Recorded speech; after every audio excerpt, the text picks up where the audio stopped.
Hello ஷோல், welcome to Eden aquatics. இன்றைக்கி நம்ம பார்த்தீங்கன்னா ரெயின்போ ஷார்க்கை பற்றி ஒரு கேர் வீடியோ தான் பார்க்க போகிறோம். ஸோ இது நம்மளோட ஷோலோட ரிக்வஸ்ட்டும் கூட, அதனால தான் இன்றைக்கி நம்ம இந்த வீடியோ பார்க்க போகிறோம்.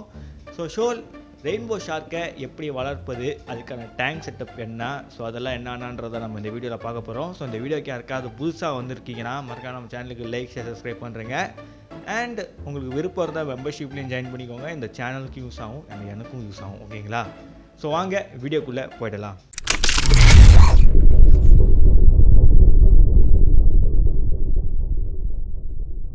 ரெயின்போ ஷார்க், ஆக்சுவலி ரெயின்போ ஷார்க்குன்னு அதை சொன்னாலுமே அது பார்க்க ரெயின்போ மாதிரியும் இருக்காது, ஷார்க் மாதிரியும் இருக்காது. ஆக்சுவலி ரெயின்போனா பார்த்தீங்கன்னா அது கொஞ்சம் பல கலர்ஸை காட்டணும், பட் அது மாதிரிலாம் காட்டாது. அது பாடி கலர் பார்த்தீங்கன்னா பிளாக்கு வித்து ரெட் ஃபின்ஸ், அந்த கலரில் தான் இதுங்க இருக்கும். அண்ட் ஷார்க் மாதிரி பாடி ஷேப் இருக்கும், அவ்வளோதான். அண்ட் அது ஷார்க்குன்னெலாம் நினச்சிடாதீங்க. ஷார்க்ஸ் எல்லாம் பார்த்தீங்கன்னா ஒரு ஃப்ரெஷ் வாட்டர் ஃபீஷஸ் கிடையாது, அதெல்லாம் சால்ட் வாட்ரு. 1-2 ஃப்ரெஷ் வாட்டருக்கு வரும், ஓகேங்களா? பட் அது ஃபுல்லாக ஃப்ரெஷ் வாட்டர்லேயே தங்காது. ஸோ அதெல்லாம் உங்களுக்கு தனியாக ஒரு கண்டென்ட்டாக போடுறேன். ஸோ ஷோல், இப்போது இந்த ஃபிஷ் பார்த்தீங்கன்னா ஒரு என்ன ஃபேமிலியை சேர்ந்ததுன்னா சிப்ரினிடி ஃபேமிலியை சேர்ந்தது. ஸோ அக்வேரியம் ஹாபியில் ஏகப்பட்ட மீன்கள் இருக்குது இந்த ஃபேமிலியை சேர்ந்தது, சிப்ரினிடி ஃபேமிலி. ஸோ அது பார்த்தீங்கன்னா எக்ஸாம்பிளுக்கு சொல்ல போனால் வச்சுக்கோங்களேன், ஜீப்ரா டேனியூஸ், ராஸ்போராஸ், ஸோ அதெல்லாம் பார்த்தீங்கன்னா சிப்ரினிடி ஃபேமிலியை சேர்ந்தது. மினோஸு, மவுண்டன் மினோஸ்லாம் சொல்கிறோம்ல, அதெல்லாம். ஸோ அதே மாதிரி தான், அதே ஃபேமிலியை சேர்ந்தது தான் இந்த மீனும், ஓகேங்களா? ஸோ இந்த மீன் பார்த்தீங்கன்னா வைல்டில் எப்படி இருக்குன்றதை நான் உங்களுக்கு சொல்லிடுறேன். நேட்டிவ் பார்த்தீங்கன்னா சவுத் ஈஸ்ட் ஏஷியா தான். ஸோ அங்கே வைல்டில் இந்த மீன்லாம் பார்த்தீங்கன்னா குரூப்பாக ஒரு கூலிங்காக இருக்கும். ஸோ அந்த மாதிரி நீந்திக்கிட்டு இருக்கும். ஸோ இதுங்க வைல்டில் ஆல்கேஸை சாப்பிடும். ஸோ ஆல்கேஸ் அண்ட் அதுக்கப்புறம் பார்த்தீங்கன்னா சின்ன சின்ன மீன்களும் இல்லாட்டி மற்ற இன்செக்ட்ஸோட லார்வா அந்த மாதிரிலாம் சாப்பிடும், இல்லாட்டி சின்ன சின்ன இன்செக்ட்ஸை சாப்பிட்டு வளரும், ஓகேங்களா? ஸோ இந்த மீனை நீங்கள் வளர்க்கணும்னு நினச்சிங்கன்னா இதுக்கான டேங்க் செட்டப்பை எப்படி பண்ணுறதுன்றதை நான் உங்களுக்கு சொல்லிடுறேன். ஸோ டேங்க் செட்டப் பார்த்தீங்கன்னா நீங்கள் மினிமம் டேங்க் சைஸ் பார்த்தீங்கன்னா ஒரு 2.5 ஃபீட் இல்லாட்டி 3 ஃபீட் டேங்க் நான் ரெக்கமெண்ட் பண்ணுவேன். பிகாஸ் பார்த்தீங்கன்னா இந்த மீனால் 6 இன்ச்சஸ் வரைக்கும் கேப்டிவிட்டியில் வளர முடியும், கொஞ்சம் பெரிய மீன் தான். ஸோ இந்த மீனை நீங்கள் வளர்க்கும் போது அதுக்கான சப்ஸ்ட்ரேட் போடுவீங்க பார்த்தீங்களா? ஸோ சப்ஸ்ட்ரேட் நீங்கள் சாண்டை யூஸ் பண்ணுங்கள். ஸோ சின்ன சின்ன கிரேவல்ஸ்லாம் வேண்டாம், சாண்டை யூஸ் பண்ணுங்கள். அது இந்த மீனுக்கு ரொம்ப கம்ஃபர்டபுளாக இருக்கும். பாட்டம் டொல்லிங் தான் இந்த ஃபிஷஸ்லாம். ஸோ அதெல்லாம் கொஞ்சம் சப்ஸ்ட்ரேட் கீழே அந்த மாதிரி அந்த சப்ஸ்ட்ரேட் ஆண்டே நீந்திக்கிட்டு இருக்கும். ஸோ முக்கால்வாசி இந்த மீன் கீழே தான் இருக்கும், மேலேயே வராது. ஸோ அதனால் சாண்ட் சப்ஸ்ட்ரேட் போட்டிங்கன்னா நல்லாயிருக்கும். அது கொஞ்சம் நோண்டிட்டு நீந்தோம், நல்லாயிருக்கும் அதை பார்க்க. அண்ட் அதுக்கான டேங்க்கில் டெக்கரேஷன் பார்த்தீங்கன்னா நீங்கள் ட்ரிஃப்ட் வுட்டு அண்ட் ஸ்டோன்ஸ் எல்லாம் வச்சு கொஞ்சம் கேவ் மாதிரி செட் பண்ணி கொடுக்குறது, அந்த மாதிரிலாம் செட் பண்ணி கொடுத்தீங்கன்னா நல்லாயிருக்கும். பிகாஸ் அது டெரிட்டரியை செட் பண்ணும், ஓகேங்களா? இந்த ஃபிஷ் செமி அக்ரெசிவ் ஃபிஷ்ஷு, அதை நான் இங்கே மெயினாக மென்ஷன் பண்ணிக்கிறேன். ஸோ இந்த மீன் கொஞ்சம் லைட்டாக கோவக்காரன். இது பார்த்தீங்கன்னா இது கூட நீங்கள் டேங்க் மேட் ஏதாவது சேர்க்குறீங்கன்னா பார்த்து சேர்த்து விடுங்க, ஓகேங்களா? ஸோ மற்ற செமி அக்ரெசிவ் ஃபிஷ்ஷை பார்த்து சேர்த்து விடுங்க, இல்லாட்டி டாப் டோலிங் ஃபிஷ்ஷை பார்த்து சேர்த்து விடுங்க. ஏன்னா மேலே அவன் இருக்கட்டும், கீழே இவன் இருக்கட்டும், இவனோட இடத்துக்கு எதுவும் போயிடக்கூடாது, ஓகேங்களா? ஸோ இது நீங்கள் டேங்க்கில் செட் பண்ணும்போது நீங்கள் ஒரே ஒரு மீனை வாங்கி விடுறது தான் பெஸ்ட்டு. பிகாஸ் அது ஒரு மீன் டெரிட்டரி செட் பண்ணிவிட்டு அவங்க உட்காந்துரும். ஒரு பேரை நீங்கள் விட்டிங்கன்னா அது 2 இடத்துல அடிச்சுக்கிட்டு அது ஒரு டெரிட்டரி அங்கே செட் பண்ணும், இல்லாட்டி இன்னொரு இடத்துல டெரிட்டரி செட் பண்ணுற மாதிரி ஆகிடும். ஸோ பார்த்தீங்கன்னா எந்த மீனையும் கீழே வர விடாத மாதிரி பார்த்துக்கும். இது கொஞ்சம் ஹைலி டெரிட்டரியலாக இருக்கும்னு சொல்லலாம், ஓகேங்களா? அண்ட் இந்த மீன்கள்லாம் நீங்கள் வளர்க்குறீங்கன்னா பெஸ்ட் ஒரே ஒரு மீனை மட்டும் வாங்கி உங்கள் டேங்க்கில் விடுங்க. அண்ட் அதுக்கான டெக்கரேஷனும் பண்ணி விடுங்க, ஓகேங்களா? நல்லாயிருக்கும் பார்க்க.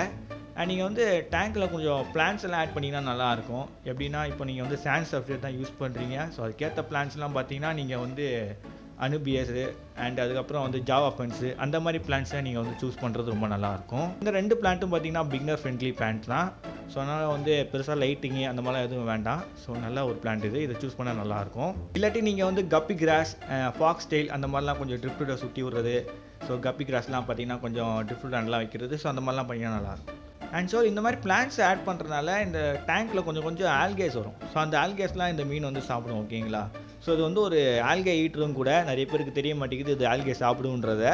ஸோ இந்த ஃபிஷ்க்கு நீங்கள் டேங்க் மட்டும் என்ன கேட்டிங்கன்னா மற்ற செமி அக்ரெசிவ் ஃபிஷ்ஷஸை போடுங்கன்னு தான் நான் சொல்லுவேன். எக்ஸாம்பிளுக்கு பார்த்தீங்கன்னா டைகர் பார்பு, ஸோ அந்த மாதிரி கொஞ்சம் செமி அக்ரெசிவ் ஃபிஷஸ்லாம் இருக்கும். ஸோ அந்த மாதிரி மீன்களை இது கூட நீங்கள் டேங்க் மட்டும் விட்டிங்கன்னா நல்லாயிருக்கும். அதுக்கப்புறம் இதோட ஃபீடிங்.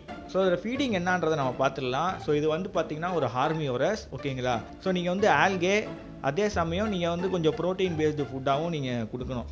ஸோ ஆல்கே பார்த்தீங்கன்னா நீங்கள் ஆல்கே பேஸ்டு ஃபுட்டை நீங்கள் கொடுக்கலாம்.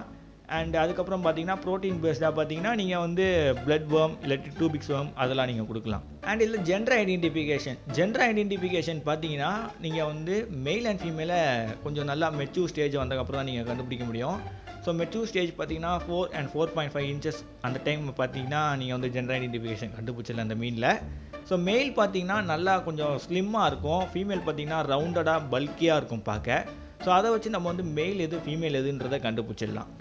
அண்ட் ஸோ இந்த மீனை வந்து நீங்கள் குரூப்பாக உங்கள் டேங்க்கில் வைக்கணும்னு நீங்கள் ஆசைப்பட்றீங்கன்னா ஒரு பெரிய டேங்க்காக இருந்தால் நல்லாயிருக்கும்.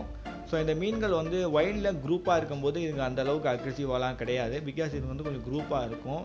ஸோ அது வந்து அந்தளவுக்கு அக்ரெசிவாக இருக்காது. பட் கேப்டிவிட்டியில் இருக்கும்போது இதோட கதையை வேறு. இதை வந்து நீங்கள் கொஞ்சம் குரூப்பாக வைக்க முடியாது, ஆனால் பெருசாக வளரும்.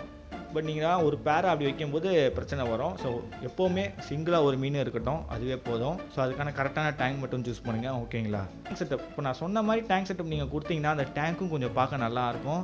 அண்ட் அந்த மீனும் நல்லா கொஞ்சம் கம்ஃபர்டபுளாக ஃபீல் பண்ணும். அதெல்லாம் கொஞ்சம் பார்க்கும்போது ஒரு அண்டர் வாட்டரில் எப்படி இருக்குமோ அந்த மாதிரி இருக்கும் பார்க்க, ஓகேங்களா. இந்த மாதிரி டேங்க் செட்டப் கொடுத்து இந்த மீனை வச்சு வளர்க்கும் போது, இதுவே நீங்கள் வந்து இல்லை சின்ன சின்ன கிரேவல்ஸ் போடுறது அண்டு பிளாஸ்டிக் வீடு கட்டுறது இந்த மாதிரிலாம் பண்ணிங்கன்னா கொஞ்சம் அந்த மீன் ஆர்டிஃபிஷியலாக இருக்கிற இடத்துல அந்த மீன் இருக்கிற மாதிரியே இருக்கும். ஸோ அது கொஞ்சம் பார்க்க ஆர்டிஃபிஷியலாக நம்ம க்ரியேட் பண்ண மாதிரியே இருக்கும். ஸோ இந்த மாதிரி க்ரியேட் பண்ணிங்கன்னா நேச்சர்லேருந்து இருக்கிற மாதிரியே இருக்கும் பார்க்க, ஓகேங்களா. ஸோ அந்த மாதிரி கொடுத்தீங்கன்னா ரொம்ப நல்லாயிருக்கும். அண்ட் ஸோ இந்த மீனை வளர்க்கணும்னு நினச்சிங்கன்னா இதுக்கான வாட்டர் பராமீட்டர்ஸ் உங்களுக்கு தெரிஞ்சிருக்கணும். ஸோ அதையும் நம்ம பார்த்துடலாம்.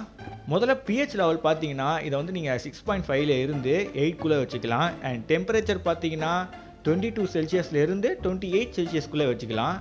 அண்ட் TDS லெவல் 50 ppmலேருந்து 200 ppmக்குள்ளே வச்சுக்கிட்டா ஓகே. அண்ட் ஸோ இந்த வீடியோ உங்களுக்கு யூஸ்ஃபுல்லாக இருந்திருக்குன்னு நினைக்கிறேன். ஸோ இந்த மீனை பற்றி ஓரளவுக்கு கொஞ்சம் தெரிஞ்சிருப்பீங்க. ஸோ இதை எப்படி வளர்க்கணும், ஸோ இதுக்கான சப்ஸ்டேட் என்ன, டேங்க்குள்ள டெக்கரேஷன் என்ன, ஸோ டேங்க்கில் இதோட பிஹேவியர் எப்படி இருக்கும், ஸோ இதெல்லாம் நீங்கள் தெரிஞ்சிருப்பீங்க. ஸோ அதோட பார்த்து இந்த மீனை சூஸ் பண்ணுங்கள். இதை வாங்கி போட்டு கோல்ட் ஃபிஷ்ஷோட கம்யூனிட்டியாக விடாதீங்க. ஸோ அந்த மாதிரிலாம் பண்ணாதீங்க. இதுக்கான மீன்களை இதுக்கான டைம் மெட்ஸாக பார்த்து விடுங்க, ஓகேங்களா. ஸோ இந்த வீடியோ யூஸ்ஃபுல்லாக இருந்திருக்குன்னு நினைக்கிறேன். மறக்காம நம்ம சேனலுக்கு லைக் சப்ஸ்கிரைப் பண்ணுறேங்க. See you next video. Bye bye ஷோல்.